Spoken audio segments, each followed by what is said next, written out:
Standby, kamera ready, sound ready, 3, 2, 1, action. Hai semuanya. Kami dari kelompok 2.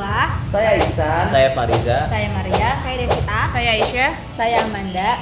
Kali ini kami mau sharing hasil wawancara kami bersama owner Papan Hobbies Cafe. Bagi yang belum tahu, Papan Hobbies ini tempat nongkrong yang seru banget.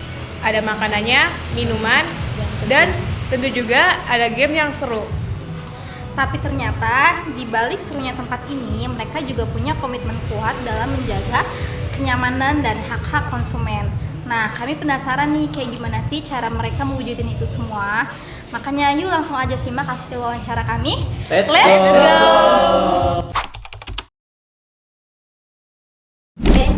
Oke, baik, pada hari ini saya dan Devita dengan ibu pemilik dari Papan Hobbies Cafe, dan atas nama dulu. Saya Winda. Pada hari ini kami akan mempresentasikan mengenai Papan Hobbies Cafe, yang dimana Papan Hobbies Cafe ini memiliki tema board game, tapi tidak juga dengan board game. Ada makanan, minuman maupun game-game seru di sini, dan fasilitasnya juga di sini sangat lengkap. Saya lihat kita toilet sangat bersih seperti itu. Pada hari ini saya akan mewawancarai Ibu Winda dengan diawali oleh Devita. Apa sih yang menjadi komitmen Papan Hobbies Cafe dalam memastikan kenyamanan dan keamanan konsumen selama berada di kafe? Ini dulu pengen ya. Keamanan dan kenyamanan. Saya awal dulu dengan keamanan ya.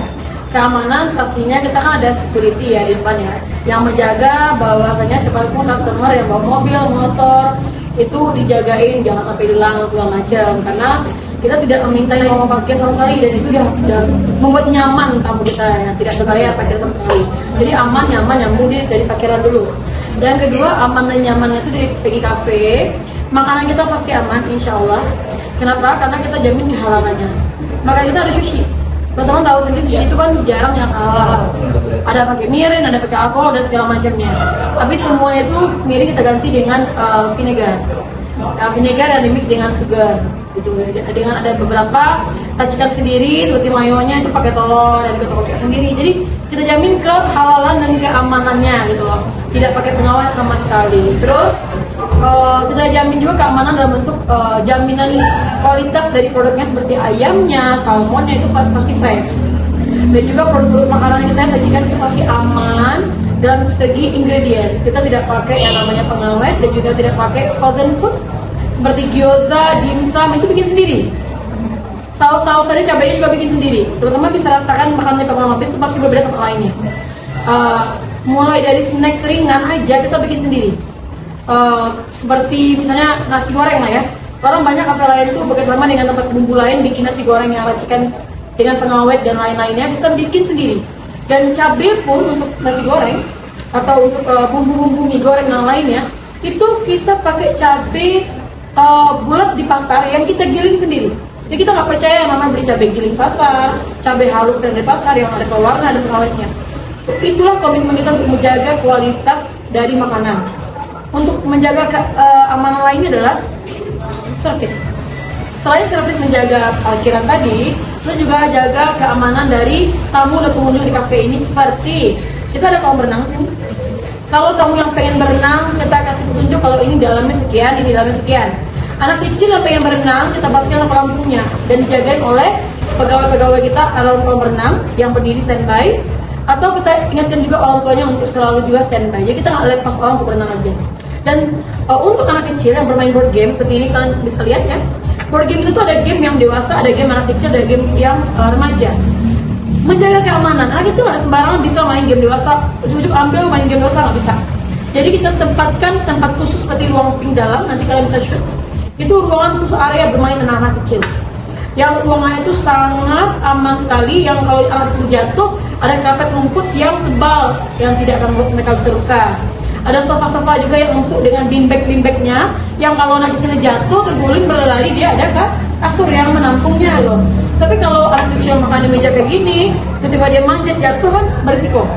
Karena itu kita menjaga keamanan untuk anak kecil atau anak-anak balita atau anak-anak yang usia 10 tahun ke bawah untuk bermain di papan habis. Jadi ruangan kita pisahkan, ya. Jadi keamanannya tuh insya Allah dari segi makanan, fasilitas yang kita dukung, pegawai yang segercep mungkin menjaga tamu-tamu kita untuk nyaman dan aman dalam berkunjung di papan habis. Terus yang paling penting adalah seperti ini, aman tadi. Aman dalam segi apa ya? Dalam segi misalnya selain fasilitas, juga aman dalam pelayanan. Kenapa saya bilang pelayanan? Kadang orang kan tiba-tiba kalau masuk kafe kan kejebak ya. Dibilang promo saya ternyata dalam tuh beda lagi. Nah, kita pastikan aman. Sebelum tamu masuk, kita kasih dulu informasinya. Jadi tamu tuh nggak ketipu, nggak terkecoh promo.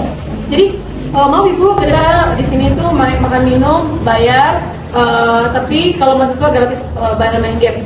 Tapi kalau tidak mahasiswa itu bayar main game sekian-sekian. Jadi dia nggak shock ketika belanja atau bayar depan. Itu udah aman tuh, aman mengamankan kantong dari tamu kita. Jadi nggak terjebak dia. Jadi banyak sekali keamanan yang kita ciptakan. Kalau nyaman, suasananya saya bikin homey, kayak rumah sendiri. Teman lihat kan? Ada daybed di kolam renang, ada tempat selonjoran di dalam, ada ruang-ruang VIP kayak kamar sendiri. Jadi hal-hal seperti itu kita buat senyaman mungkin. Apalagi kalau papan habis, kalau bisa lihat artis-artis sering sini, seperti Keanu, terus Fadil Jaidi, dan Junior Robert, Kalista dan lain, Sandrina juga sering kesini. Mereka tuh nyaman dan secure berkunjung kafe karena kita tidak pernah publish. Misalnya kita foto, kita upload itu enggak tanpa izin artis. Itu kan udah masa aman artisnya ya. Wah, ini kafe apa-apaan nih yang publish kita ya kan? Kita izin dulu. Kalau dia tidak izinkan untuk kita publish, kita tidak akan publish. Itu kan masa aman dia di sini kunjungan. Kalau ojok-ojok foto orang, nah privasinya masa aman. Kita mengatur privasi orang. Itu yang kedua, tamu-tamu di sini tuh ada CCTV-nya. Jadi kalau ada yang kehilangan dompet, HP, atau ada yang mencuri dan lain itu, insya Allah terjaga lah karena CCTV bisa lihat 24 jam, ya. Terus yang kedua, tamu-tamu yang pengen private, meeting segala macam, di ruangan VIP itu kita nggak pasang CCTV. Biar mereka itu terjaga kerahasiaan meetingnya. Itulah bentuk keamanan. Jadi kita harus pikirin konsep dari awal. Gimana sih orang tuh aman dan nyaman di kafe kita? Nggak semuanya wajib pasang CCTV. Ruang-ruang VIP itu nggak boleh pasang CCTV. Karena mereka butuh rapat yang tertutup. Seperti kamu bahas uang, bahas proyek dan lainnya kan, pas meeting, bahas angka-angka kan, nggak enak harus TV. Yang mana? Itulah kita bikin seaman mungkin dan senyaman mungkin buat tamu kita. Ada yang lainnya?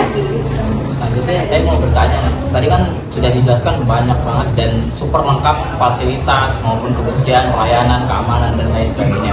Jadi saya akan menanya nih, bagaimana sebagai pemilik dari Papan Hobis Cafe ini memastikan bahwa informasi mengenai produk dan harga yang disajikan kepada konsumen ataupun pelanggan serta member-member, saya tahu tuh ada member VIP gitu, itu tuh benar nggak dan jelas nggak yang disampaikannya serta tidak membingungkan para konsumen yang mendatangi Papan Hobis Cafe. Oke. Sebelumnya teman-teman harus tahu dulu Papan Hobis ini adalah cafe board game. Segmented. Pasarnya itu nggak semua orang. Target pasarnya segmented. Jadi nggak semua orang bisa ke Papan Hobis, nggak semua orang juga tahu Papan Hobis apa. Jadi hanya orang-orang yang suka main board game tahu Papan Hobis.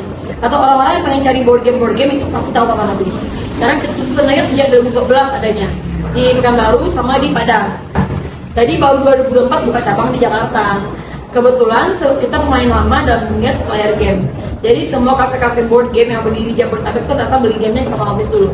Namanya Board Game Market kalau sekiranya di Tokopedia ya. Jadi sebelumnya toko ini tuh supplier board game se-Indonesia. Berarti sebelum kafe ini kebangun berarti supplier board game dulu. Ya, jadi kita udah membentuk market dari awal. Jadi ketika kita sounding ke tamu-tamu kita atau ke pelanggan kita bahwa ini gua sebagai supplier mau buka kafe loh, mereka udah tahu. Nah, informasinya jelas dari grup. Jadi Papan Hobis itu punya namanya grup pembeli game kita yang kita sounding, karena grup itu grup internal ya. Yang kedua adalah kita punya namanya membership. Membership itu kita infokan di mana? Ada 3 platform. Pertama sosmed, Facebook, IG, sama yang namanya TikTok. Kita intens di sana memberitahu bahwasanya promo kita apa aja. Nggak pernah kasih promo yang ambigu, nggak abu-abu. Nah, yang kedua kita ngasih info di WhatsApp VIP member. Jadi yang join member kita, biar kita tahu, mereka selalu dapat info setiap harinya apa aja promo kita, apa game terbaru kita, apa aja diskon hari ini, apa aja yang kita beritahukan informasi terkini itu lengkap di grup VIP member. Bagi yang tidak join member KFC, tetap bertahu di story IG, di TikTok sama di Reels IG. Itu setiap hari kita upload semua informasinya. Jadi nggak ada yang buta informasi. Dan juga semua pelayan kita sebelum mereka masuk, tamu kita masuk itu dicegat dulu depan. Jadi nggak ada yang ojok-ojok langsung masuk ke sini terus dia shock, kok main game bayar tadi kan? Kok gitu tuh? Saya kan nggak pernah kafe ini main game bayar kan? Malah tahu ya, dia nggak pernah masuk kafe yang ada gamenya kan nggak agak shock ya, tiba-tiba bayar gitu. Jadi sebelum dia masuk kita tahu, ibu bapak kesini mau makan minum atau mau main game? Dia bilang mau makan minum. Ya kalau mau makan minum nanti kalau ibu bapak mau main game kena biaya 50.000 ya bu seharian. Tapi kalau ibu bapak pesan makan dan minum biaya main game 50% diskon. Udah dicegat di depan sebelum masuk. Jadi mereka ada pilihan, oh mending gue main game sekalian, gue mau makan minum juga, jangan. Jadi mereka tidak ambigu. Nah ketika masuk dia bilang tetap dia tidak mau main game, dia mau makan minum aja. Akhirnya pelayan masuk memberikan trial free 1 kali game. Begitu kan? Setelah dia, oh enak juga main game ya. Oke deh saya nyambung main game lagi, berarti dia akan ikut bayar main game. Kita selalu kasih promosi seperti itu. Jadi nggak ada yang buta informasi atau yang ambigu sama sekali. Jangan pernah kasih informasi ambigu atau abu-abu ke orang hanya demi memancing orang masuk kafe Anda. Itu bikin orang trauma. Cukup sekali datang, habis itu nggak datang lagi. Berarti kayak marketing palsu ya? Iya, jangan. Saya DP rumah 0%. Ah, kayak gitu. Nah, ternyata DP 0% itu adalah DP bagi yang cicilannya itu puluhan juta per bulan. Betul. Sama aja bohong dong ya. Bohong. Atau tidak DP 5 juta bawa mobil langsung pulang. Ternyata mobilnya inden dulu kita itu, bukan DP. Inden 5 juta indah. Jadi banyak trik-trik marketing yang palsu yang bikin orang trauma. Ya kita nggak begitu. Berarti keterbukaan informasi di Papan Hobbies Cafe ini sangat super jelas dan transparan ya? Sangat penting dan jangan sampai buat tamu kita kecewa. Betul. Karena bagi kita adalah trust tamu itu nomor 1. Gak masalah kita belum rame dulu, gak masalah kalian tuh pelan-pelan ramenya, jangan langsung boom viral. Ingat viral bahaya. Kalau kalian langsung viral, boom, kalian tidak siap dengan kondisi SDM kalian, pelayan kalian, pegawai kalian, makanan kalian. Viral sehari besok kabur orang. Sering kan melihat gitu? Viral harus tutup kafenya. Viral sebulan 2 bulan tutup kafenya. Atau viral makanannya atau cemilannya jalan sebulan tutup habis itu. Kenapa? Dia nggak siap menghadapi customer yang berduyun-duyun datang, habis itu dia nggak siap semuanya. Jadi saran saya bagi kalian yang pengen bisnis nantinya pelan-pelan aja, nggak salah. Ya itu dia.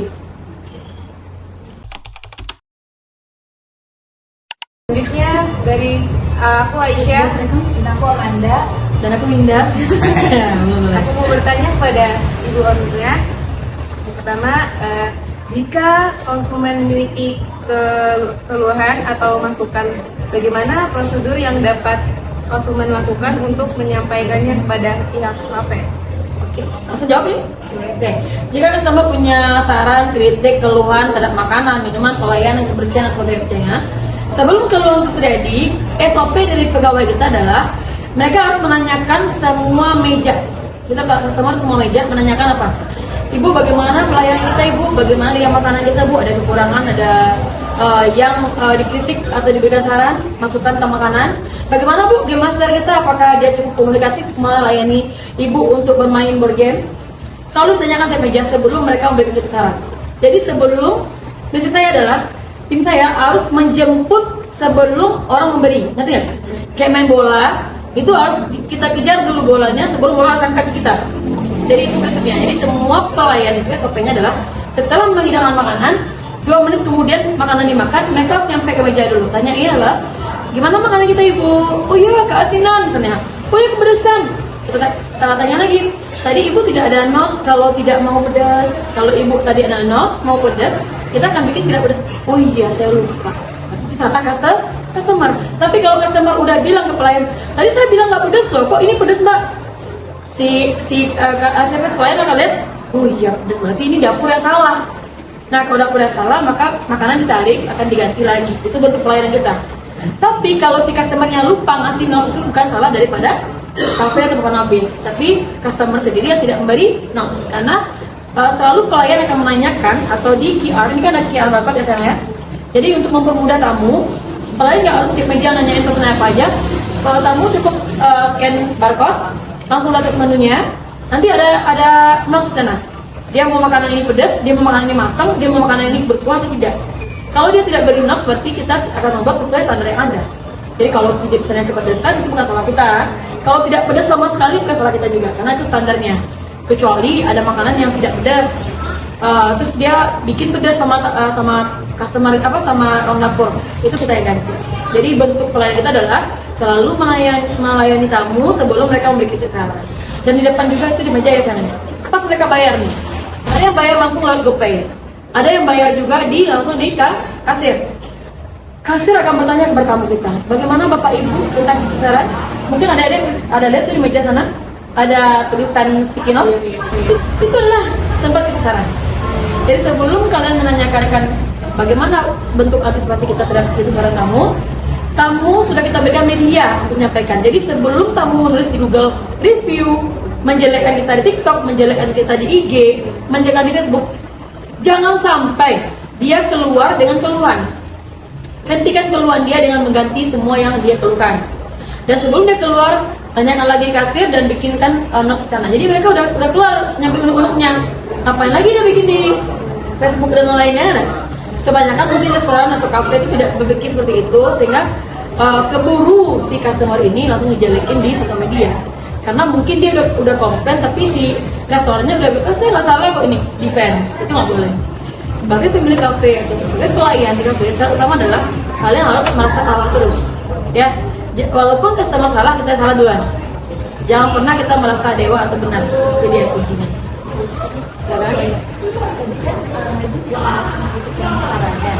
Selanjutnya itu apakah Bapak Hobis Cafe menyediakan kompensasi atau solusi jika konsumen merasa dirugikan oleh produk atau layanan?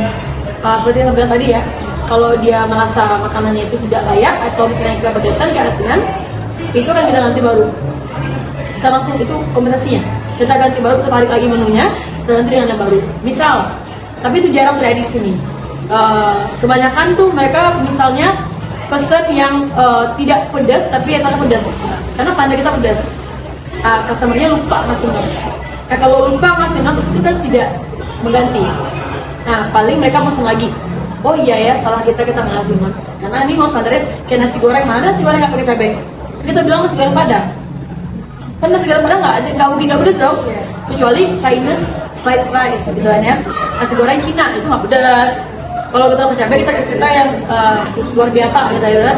Berarti kita selalu ganti baru apabila kesalahan itu kita. Yang kedua, misal terjadi kompensasinya, tamunya itu mau main game, kafe lagi rame, game master kita lagi nggak sempat ngajarin gamesnya, dia lagi ngambil meja-meja lain. Kompensasinya apa? Saya sendiri sebagai owner dan suami saya langsung turun tangan ngajarin mereka di meja itu, atau kita skip meja itu, pindahin ke meja baru. Jadi meja lama, meja yang sebelumnya kita skip dulu, boleh pinjam game masih sebentar ya, kita pakai ini dulu, yang ini kita ganti game lain. Jadi kita selalu memberikan solusi kepada customer yang komplain. Tidak sampai mereka komplain bawa hati komplainnya pulang, nggak sampai. Pokoknya di pintu pulang itu harus cekat semuanya. Di pintu keluar itu mereka sudah puas dengan semua pelayanan kita. Jadi kalau makanan atau minumannya rusak, kita ganti baru. Kalau dia komplain game masternya tidak mengajarkan, kita akan ajarin sendiri, atau kita tarik game masternya, kita announce sendiri. Ingat di sini barcode code ada namanya bell. Kalau kalian scan ini ada bell namanya. Jadi tamu tuh bisa tekan bell. Pencet bell artinya dia manggil kasir atau manggil pelayan untuk dilayani. Jadi sebelum itu tadi kita udah ciptain sistemnya. Jadi jangan sampai orang kecewa. Sistemnya udah kita bikin dulu. Seperti itu. Lagi? Ya.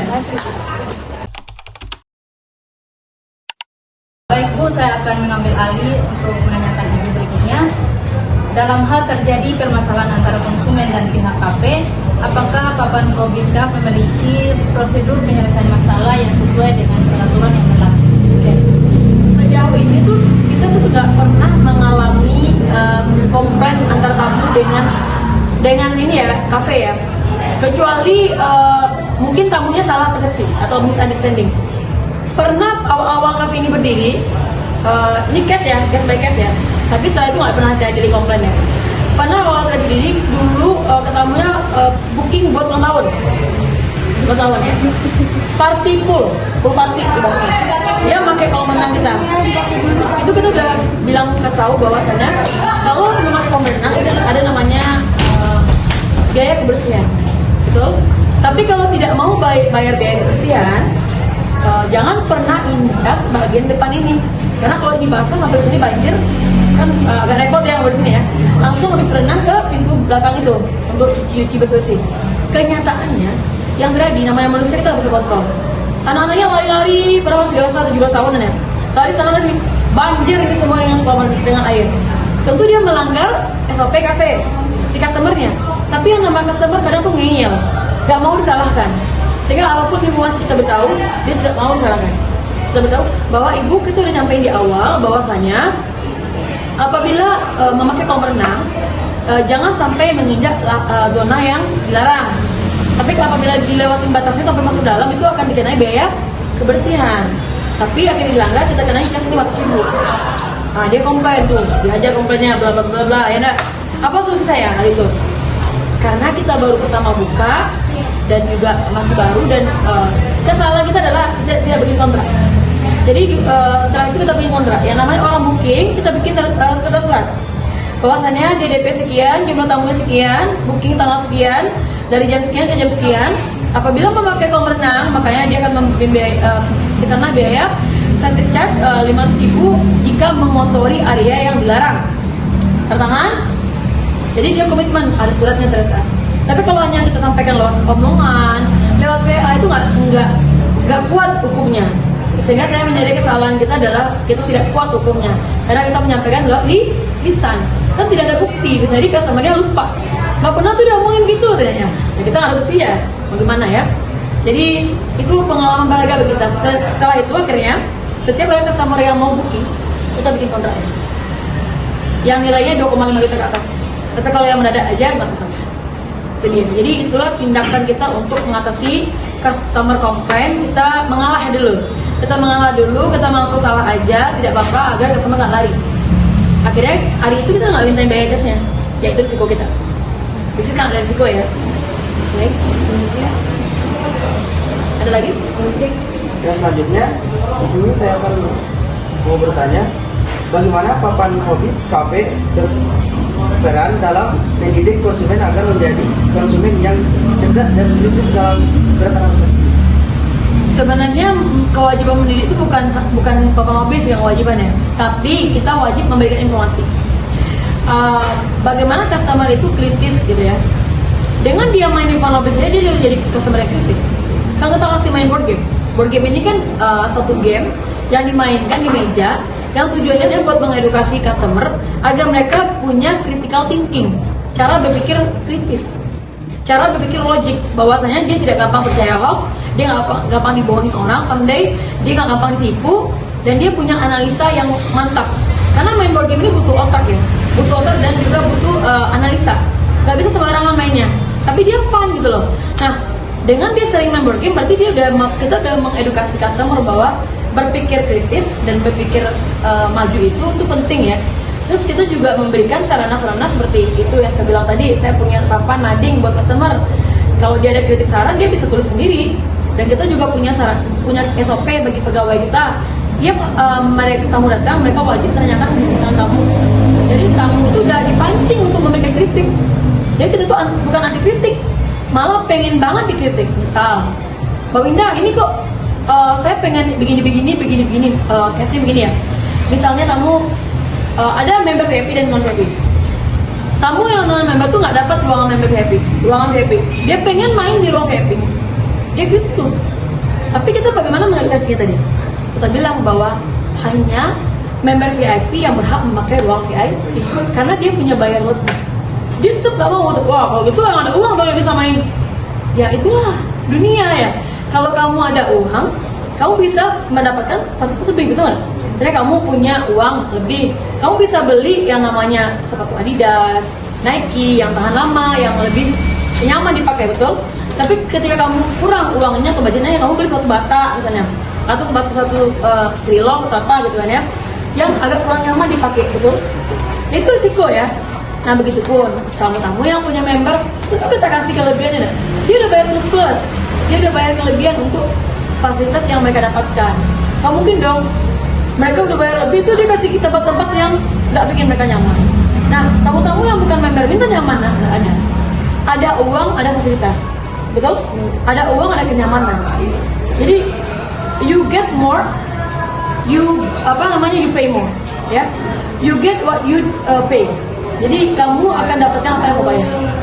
Gak mungkin mereka bayar mahal-mahal, mereka dapat tempatnya yang di pojok sana, panas-panas, mereka angin, nggak mungkin, ya kan? Atau nggak mungkin mereka mereka member, terus ini bukan member, dia masuk ruang VIP, yang member sana itu nggak sana, oke? Itu yang nggak adil. Adil itu adalah sesuai porsinya, bukan adil sama rata, ngerti?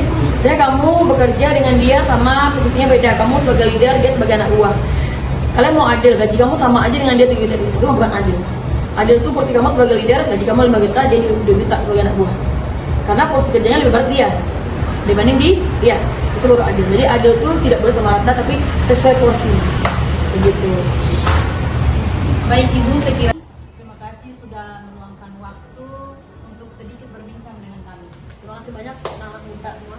Semoga makin pintar ya, dan makin sukses ya. Terima kasih Ibu.